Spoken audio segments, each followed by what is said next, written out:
In 1994, J.K.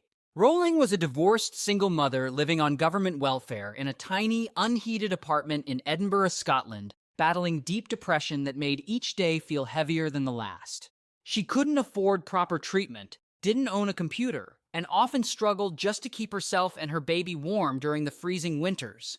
To cope, she would walk her daughter through the streets for hours until the child fell asleep, then rush into a nearby cafe to write, simply because it was the only place she could sit in warmth without spending much money.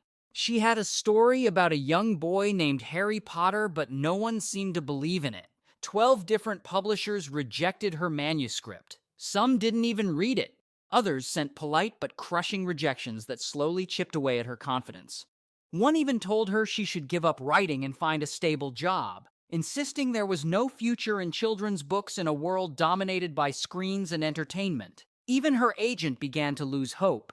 But Rowling didn't stop. Writing was the only thing holding her together, the only place where she felt purpose and control. She continued submitting her manuscript, rewriting, and believing despite having no real evidence that success would ever come. Then, a small publishing house, Bloomsbury, decided to take a chance on her. They offered a modest advance of $2,500. The decision was partly influenced by the editor's young daughter, who read the first chapter and immediately wanted more. When Harry Potter and the Philosopher's Stone was released in 1997, only 500 copies were printed. It was a quiet beginning, but readers began sharing the story, recommending it to others, and slowly, something extraordinary started to happen.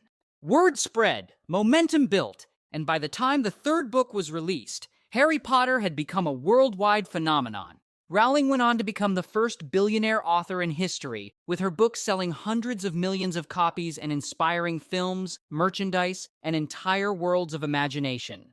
Yet her greatest achievement isn't fame or wealth, it's what her journey represents. She once said that rock bottom became the foundation on which she rebuilt her life. Her story proves that even in the darkest moments, something powerful can grow. When everything feels lost and the future seems uncertain, remember J.K. Rowling. Sometimes, the lowest point in life is where the greatest stories begin.